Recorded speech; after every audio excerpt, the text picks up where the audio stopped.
నమస్కారం. శ్రీ చదివే ధారావాహిక పుస్తక పఠనంలో ఈరోజు మనం ఆంటోన్ చెకోవ్ రాసిన కథల్లో రెండవ భాగాన్ని విందాం. మూడవ కథ మంగలి దుకాణంలో. క్షౌరశాలలో. తెల్లవారింది. ఇంకా 7 గంటలు కూడా కాలేదు. మకార్ కుజ్మిచ్ బ్లయోస్టేకెన్ దుకాణం మాత్రం తెరుచుకుంది. 23 ఏళ్ల మంగలి మకార్ తనే స్వయంగా దుకాణాన్ని శుభ్రం చేస్తున్నాడు. అతను మాత్రం స్నానం చేసి ఎన్నాళ్ళయిందో అన్నట్టు జిడ్డు కారుతూ మురిగ్గా ఉన్నాడు.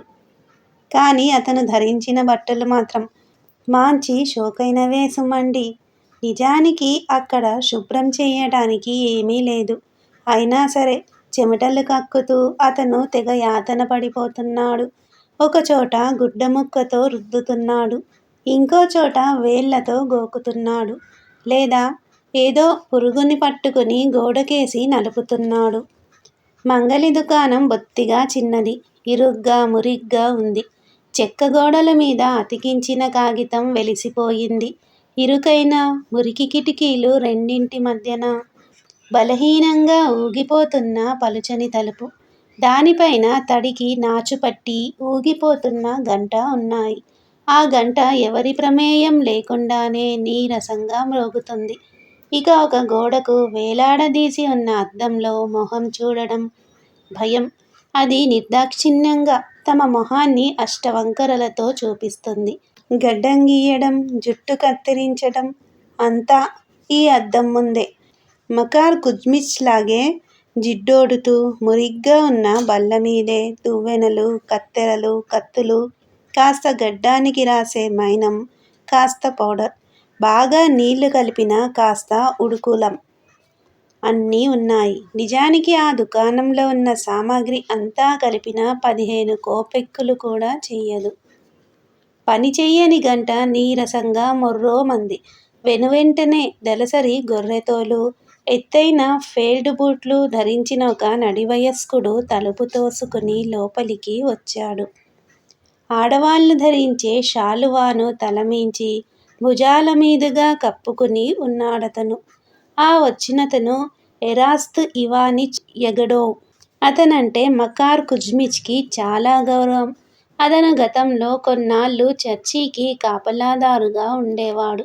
ప్రస్తుతం అతను రెడ్ పాండ్ దగ్గర నివసిస్తూ తాళాలు బాగుచేసే పనిలో ఉన్నాడు. శుభోదయం మకరుష్కా అన్నాడు అతను దుకాణం దుమ్ము దులపడంలో తలమునకలుగా ఉన్న మకరుష్కాతో. వాళ్ళిద్దరూ ఒకరినొకరు ముద్దు పెట్టుకున్నారు. మగడోస్ తలమీంచి శాలువాను తీసి శిలువ వేసుకుని కుర్చీలో కూర్చున్నాడు. అబ్బా, ఎంత దూరం ఉందోయ్ అన్నాడతను గొంతు సవరించుకుని, దీర్ఘంగా నిట్టూరుస్తూ.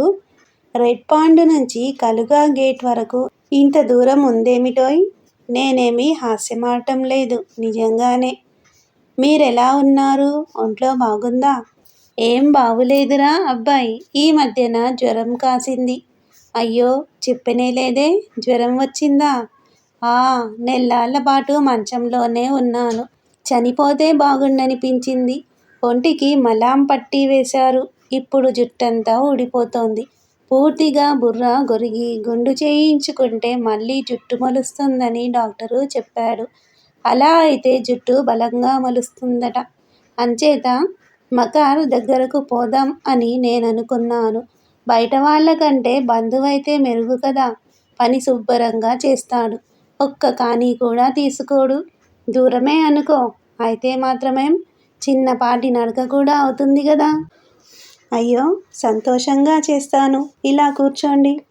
తన కాలితో కుర్చీని జరిపి చూపించాడతను. ఎడగోవ్ కుర్చీలో కూర్చుని అద్దంలో తన మొహం చూసుకుని సంతోషపడ్డాడు. అద్దంలో నుదుటన గుంతల్లోకి ఉన్న కళ్ళు, పెద్ద చప్పిడి ముక్కు, దొడ్డు పెదవులతో అతని మొహం వికృతంగా కనిపించింది. మకార్ కుజ్మిచ్ తన క్లయింట్ భుజాల మీదుగా పచ్చటి మరకలున్న ఒక తెల్లటి గుడ్డను కప్పి కత్తెరతో కత్తిరించడం ప్రారంభించాడు. ఇవాళ నున్నగా క్షౌరం చేసేస్తాలేండి, మరేమీ బెంగలేదు అన్నాడతను. అదే మంచిది. తెల్ల సుద్దలాగా నున్నగా బాంబులాగా అయిపోవాలి నా తల. అప్పుడు జుట్టు దళసరిగా మొలుస్తుందట. అత్తయ్య ఎలా ఉంది? పర్వాలేదు, బాగానే ఉన్నట్టే. నిన్ననే మేజర్ గారి భార్యకి మంత్రసానిగా వెళ్ళింది. వాళ్ళు ఆమె చేతిలో 1 రూబుల్ పెట్టారు. అవునా, రూబులే? అబ్బా, మీ చెవిని సరిగ్గా పట్టుకోండి. నేను పట్టుకున్నానులే, నువ్వు సరిగ్గా చూసుకో. ఘాటు పడనివ్వకు. అయ్యో, నొప్పెడుతోందయ్యా. నువ్వు నా జుట్టు గట్టిగా లాగుతున్నావు. ఏం పర్వాలేదు, ఆ మాత్రం నొప్పి ఉంటుందిలేండి. ఇంతకీ అన్నా ఎరస్తోవ్నా ఎలా ఉంది? ఎవరు? ఆ అమ్మాయేనా? దానికేం, బ్రహ్మాండంగా నవ్వుతూ తుళ్ళుతూ ఉంది. క్రిందటి బుధవారం తనకి షైకిన్తో నిశ్చితార్థం చేశాం కూడా. నువ్వెందుకు రాలేదు? కత్తెర టకటకలాడటం ఆగిపోయింది. మకార్ కుజ్మిచ్ బెరుకుగా ఎవరికి నిశ్చితార్థం అయింది అని అడిగాడు. అన్నాకి. అదెలా? ఎవరితో? షైకిన్తో. అదే, మన ప్రొకోఫీ పెట్రోవిచ్ లేడు, అతనే. వాళ్ళ అత్తయ్య జ్లాటౌస్టెన్స్కీ వీధిలో పనిచేస్తూ ఉంటుంది. చాలా మంచి మనిషి. మా అందరికీ ఈ సంబంధం ఎంతో నచ్చింది. దేవుని దయ వల్ల అంతా సంతోషంగా ఉన్నాం. ఇంకో వారం రోజుల్లో పెళ్ళి. నువ్వు తప్పకుండా రావాలి సుమా. మనమంతా సంతోషంగా గడుపుదాం. కానీ ఇదంతా ఎలా జరిగింది? ఎరాస్ ఇవానిచ్ అన్నాడు మకార్ కుజ్మిచ్ నిర్ఘాంతపోయి. భుజాలెగరేస్తూ అతని మొహం వెలవెలపోయింది. ఇది అసాధ్యం. ఎందుకు? అన్నా ఎరాస్తోవ్నా? ఎందుకు? నాకు ఆమె మీద ఆశలున్నాయి. ఆమె అంటే నాకిష్టం. ఇదంతా అసలు ఎలా జరిగింది? ఏమయింది? మేం వెళ్ళి ఆమెకు నిశ్చితార్థం చేసుకుని వచ్చాం. అందులో ఏముంది? అతనెంతో మంచివాడు. మకార్ కుజ్మిచ్ నుదిటి నుంచి చల్లటి చెమట చుక్కలు రాలిపడ్డాయి. అతను కత్తెరను బల్లమీద పెట్టి పిడికిలతో ముక్కు రుద్దుకున్నాడు. నాకు ఆశలున్నాయి అన్నాడతను. ఎరాస్ ఇవానిచ్, ఇది అసాధ్యం. నేను తనను ప్రేమించాను. నా హృదయాన్ని తనకి అర్పించాను. అత్తయ్య కూడా నాకు మాట ఇచ్చింది. నేను మిమ్మల్నెప్పుడూ తండ్రిలా గౌరవించాను. మీ దగ్గరెప్పుడూ కాని తీసుకోకుండా మీ జుట్టు కత్తిరించేవాడిని. నేనెప్పుడూ మీ మాట కాదనలేదు. మా అమ్మ చనిపోయినప్పుడు కూడా మీరు మా సోఫా, ఇంకా 10 రూబుళ్ళు పట్టుకుపోయారు. మళ్ళీ తిరిగి ఇవ్వలేదు. మీకసలు గుర్తుందా? ఎందుకు గుర్తులేదు? భేషుగ్గా గుర్తుంది. అయినా నువ్వు మా అమ్మాయికి తగుతావటోయ్. నువ్వసలు తనకి సరైన జోడీ కానే కాదు. నీ దగ్గర డబ్బూ లేదు, అధికారం లేదు. నీకు బొత్తిగా పనికిమాలిన వ్యాపారమాయే. షైకిన్ మాత్రం బాగా ధనవంతుడా? షైకిన్ ఒక సంఘంలో సభ్యుడు. అంతేకాదు, దగ్గర 1500 రూబుళ్ళ వరకు తాకట్టు వ్యాపారం చేస్తాడు.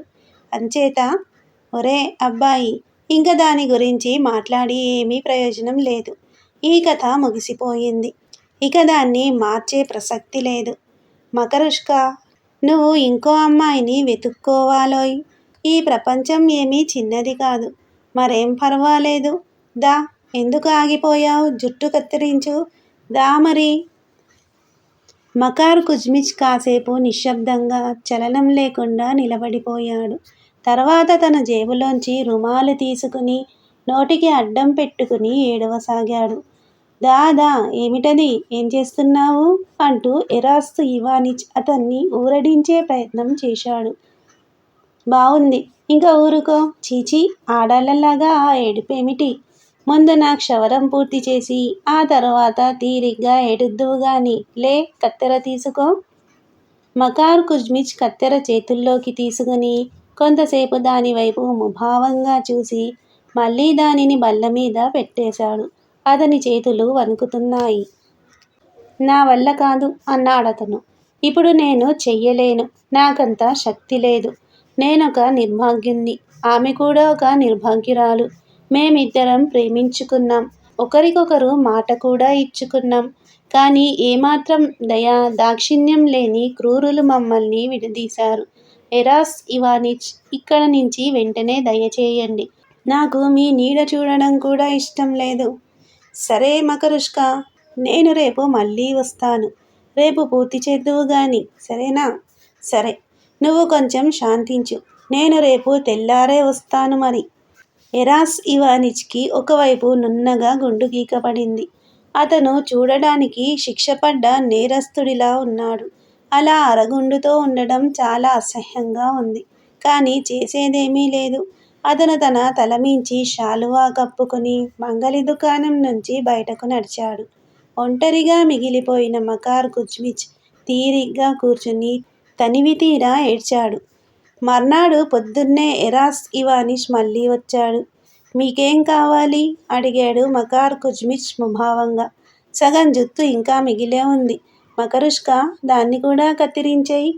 దయచేసి దానికయ్యే పైకం నాకు ముందుగా ఇవ్వండి. నేను ఊరికే ఏమీ చెయ్యను.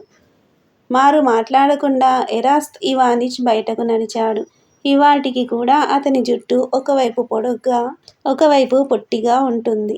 తన జుత్తు కత్తిరించుకోవడానికి కూడా డబ్బులివ్వడాన్ని అతను దుబారాగా భావిస్తాడు. అంచేత రెండో వైపు కూడా జుత్తు పెరుగుతుందని అతను ఎదురు చూస్తున్నాడు. అతను పెళ్లిలో కూడా అదే అవతారంతో నాట్యం చేశాడు. ఈ కథ ఇంతటితో సమాప్తం. 4వ కథను విందాం. దురదృష్టవంతురాలు. మొదటి తరగతి రైలు పెట్టిలో ఎర్రని ముఖమల్ మెత్తపై ఒక అందమైన మహిళ సగం వాలి కూర్చుని ఉంది. గట్టిగా బిగుసుకున్న ఆమె వేళ్ల మధ్య ఖరీదైన విసనకర్ర సుతారంగా ఊగుతోంది. ఆమె అందమైన ముక్కు మీదకు కళ్లద్దాలు జారి ఉన్నాయి. సముద్రంలో నావల ఆమె వక్షం మీద పతకం ఊగిసలాడుతోంది. ఆమె చాలా ఆందోళనగా ఉంది. ఆమెకు ఎదురుగా ఉన్న సీట్లో ఆ ప్రాంతపు ప్రభుత్వ ప్రత్యేక కార్యదర్శి కూర్చుని ఉన్నాడు. అతను అప్పుడే వెలుగులోకి వస్తున్న రచయిత కూడా. ఉన్నత వర్గాల వారి జీవితం గురించి అతను రాసే పెద్ద కథలు లేదా నవలికలు. అతను వాటిని అలాగే పిలుస్తాడు. ఆ ప్రాంతపు పత్రికల్లో ప్రచురింపబడుతూ ఉంటాయి. అతను ఆమె మొహాన్ని తదేకంగా పరీక్షగా చూస్తున్నాడు. చిక్కు ప్రశ్న లాంటి ఆమె మొహాన్ని అతను పరీక్షగా చూస్తూ అందులో ద్యోతకమయ్యే ప్రతిభావాన్ని చదవటానికి ప్రయత్నిస్తున్నాడు. చివరికి ఎలాగైతేనేం అతను ఆమెను చదవగలిగాడు. ఆమె హృదయమనే అగాధపు లోతులను అతను తెలుసుకోగలిగాడు. ఇప్పుడు ఆమె హృదయం అతనికి తెరిచిన పుస్తకం.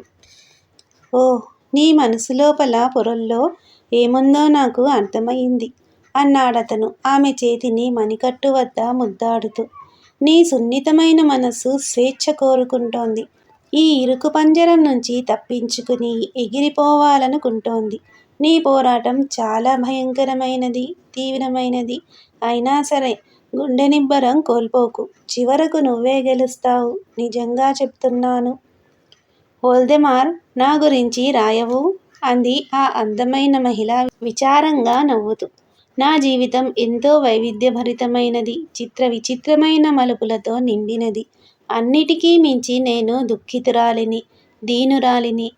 దోస్తోయెవ్స్కీ పుస్తకంలోని పుటలలో లాగే నేను ఒక అసంతృప్తురాలిని.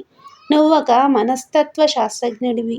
మనం తిన్నగా 1 గంట కూడా కలిసి ప్రయాణించలేదు. అప్పుడే నువ్వు నా హృదయపు లోతుల్లో ఏముందో కనిపెట్టేశావు. చెప్పు చెప్పు, నాకు అంతా చెప్పు. నేను నిన్ను వేడుకుంటున్నాను. నాకు అంతా వివరంగా చెప్పవు? సరే, విను మరి. మా నాన్న ఒక చిన్న గుమాస్తా. పేదవాడు. అతనిదెంతో మంచి మనస్సు, తెలివైనవాడే. కాదనను కానీ అతని పరిసరాలు, ఆ కాలమాన పరిస్థితులు ఏం చెప్పేది? నీకు అర్థమయ్యే ఉంటుంది. పాపం, మా నాన్నని నేను నిందించను. అతను త్రాగేవాడు, జూదం ఆడేవాడు, దానికోసం లంచాలు తీసుకునేవాడు. ఇక మా అమ్మ సంగతి చెప్పడానికేముంది? ఎంత తక్కువ చెప్పుకుంటే అంత మంచిది. పేదరికం, పూట గడవడానికి కష్టాలు, గుర్తింపు లేని జీవితం. అబ్బా, అదంతా గుర్తు చేసుకోవద్దు. నా దారి నేను చూసుకోవాల్సి వచ్చింది. బోర్డింగ్ స్కూల్ చదువులు ఎంత భయంకరంగా ఉంటాయో నీకు తెలియనిది కాదు.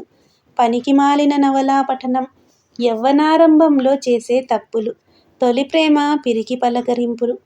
ఓహ్, అంతా ఎంత భయంకరం. ఆ ఊగిసలాటలు, జీవితం మీద, మన మీద మనం నమ్మకం కోల్పోవటం, ఆ యమయాతనలన్నీ ఏం చెప్పేది? నువ్వొక రచయితవి కదా. నీకు మా ఆడాళ్ళ గురించి తెలిసినదే. నువ్వు అంతా అర్థం చేసుకోగలవు. దురదృష్టమేమంటే నాది చాలా తీవ్రమైన స్వభావం. నేను ఆనందం కోసం వెతికాను. ఆనందం ఏమిటి? నేను స్వేచ్ఛని కోరుకున్నాను. స్వేచ్ఛలోనే నా ఆనందం ఉందని నాకు అనిపించింది. అందమైన మనిషి, గొనిగాడు రచయిత మరోమారు ఆమె చేతిని మణికట్టు వద్ద ముద్దాడుతూ. నేను ముద్దాడుతున్నది నిన్ను కాదు, మానవాళి బాధను, వేదనను. నీకు రస్కాల్నికోవ్ అతని ముద్దు జ్ఞాపకం ఉన్నాయి కదా. అయ్యో వోల్డెమార్, నేను గెలుపు కోసం, పేరు ప్రతిష్టల కోసం ఎంత తాపత్రయపడ్డానో తెలుసా? సిగ్గెందుకు? నేను అసాధారణమైన స్థితిని కాంక్షించాను. సాధారణ మహిళల కంటే భిన్నంగా, ఉన్నతంగా ఏదో సాధించాలని తాపత్రయపడ్డాను. అదుగో అప్పుడే, సరిగ్గా అప్పుడే నాకు అతను తారసపడ్డాడు. బాగా సంపన్నుడైన ముసలి సైన్యాధికారి. వోల్డెమార్, దయచేసి నన్ను అర్థం చేసుకో. అది ఆత్మత్యాగం, కేవలం త్యాగం, వేరే ఏమీ కాదు, పూర్తిగా త్యాగమే. నువ్వు అది అర్థం చేసుకోవాలి. నేను వేరే ఏమీ చెయ్యలేకపోయాను. నేను కుటుంబాన్ని మళ్ళీ సంపన్నం చెయ్యగలిగాను. యాత్రలు చెయ్యగలిగాను. ఎన్నో మంచి పనులు చెయ్యగలిగాను. అయినా సరే అతని కౌగిలింతలు ఎంత అసహ్యకరంగా ఉండేవో నేను చెప్పలేను. నాకు వెగటు పుట్టేది, వాంతి వచ్చేది. అలా అయినా కూడా నేను అతని పట్ల నిజాయితీగానే ఉన్నాననుకో. ఆ రోజుల్లో అతను కూడా దేశం కోసం పోరాడిన గొప్ప వ్యక్తి కదా. కానీ కొన్ని క్షణాలు చాలా భయంకరంగా ఉండేవి, భరించరానివిగా ఉండేవి. నేను ఒకే ఒక్క ఆశతో జీవించేను. ఈ ముసలాయన ఇవాళ కాకపోతే రేపు చనిపోతాడు. అప్పుడు నేను నా జీవితాన్ని నాకు నచ్చినట్టుగా జీవించొచ్చు. నాకు నచ్చిన వ్యక్తికి నన్ను నేను అర్పించుకోవచ్చు. సంతోషంగా ఉండొచ్చు. ఇదే ఆశతో బ్రతికాను. అలాంటి వ్యక్తి ఉన్నాడు. నేను ఇష్టపడ్డ వ్యక్తి ఉన్నాడు. వోల్డెమార్, నిజంగానే ఉన్నాడు. ఆ అందమైన మహిళ మరింత వేగంగా విసనకర్రను ఊపింది. ఆమె మొహంలో దుఃఖం ద్యోతకమైంది. ఆమె కొనసాగించింది. చివరికి ఎలాగైతేనేం ఆ ముసలాడు చచ్చాడు. అతను నాకు కొంత ఆస్తి కూడా వదిలి వెళ్ళాడు. ఇక నేను స్వేచ్ఛావిహంగాన్ని. ఇది నా జీవితంలోకెల్లా ఆనందకరమైన సమయం. కాదు వోల్డెమార్, ఆనందం నా కిటికీ తలుపులను తడుతోంది. నేను తలుపు తీసి దానిని లోనికి రానివ్వడమే తరువాయి. కానీ విను వోల్డెమార్, దయచేసి విను. నేను నిన్ను వేడుకుంటాను. నాకు నచ్చిన వాడికి నన్ను నేను అర్పించుకోవాల్సిన సమయం ఇదే. అతని జీవిత సహచరిగా మారి, అతనికి సహాయపడుతూ, అతని ఆదర్శాలను పాటిస్తూ సంతోషంగా, విశ్రాంతిగా బతకాల్సిన సమయమిది. కానీ మన జీవితాలు ఎంత తుచ్చమైనవి, హేయమైనవో కదా. ఇదంతా ఎంత నీచం. వోల్డెమార్, నేనెంత నికృష్టమైన దాన్నో కదా. ఎంత దౌర్భాగ్యం, ఎంత దురదృష్టం. మళ్ళీ నా దారిలో ఆటంకం ఏర్పడింది. మళ్ళీ నా సంతోషం నాకు అందకుండా సుదూరంగా వెళ్ళిపోయిందనిపిస్తోంది నాకు. అయ్యో ఎంత బాధ, ఎంతటి వేదన. నీకిదంతా అర్థమైతే బాగుండును కదా. కానీ ఇప్పుడు నీ దారిలో ఉన్న ఆటంకం ఏమిటి? దయచేసి నాకు చెప్పు. ఏమిటది? ఇంకొక సంపన్నుడైన ముసలి సైన్యాధికారి. విరిగిన విసనకర్ర ఆ అందమైన మొహాన్ని దాస్తోంది. రచయిత తన చేతిమీద తన తల ఆంచుకున్నాడు. అతని ఆలోచనలు ముడిపడ్డ భృకుటి. అతనొక అసలు సిసలైన మానసిక శాస్త్రవేత్తలా ఆలోచించసాగాడు. కిటికీ తెరలు అస్తమిస్తున్న సూర్యకాంతి వలన ఎర్రబడుతుండగా ఇంజన్ కూతబెడుతూ పరిగెడుతోంది. ఇంతటితో ఈ కథ సమాప్తం. మళ్ళీ కొత్త కథతో కలుసుకుందాం. శ్రీ ఛానల్లో ధారావాహిక పుస్తక పఠనాన్ని వింటున్నందుకు ధన్యవాదములు.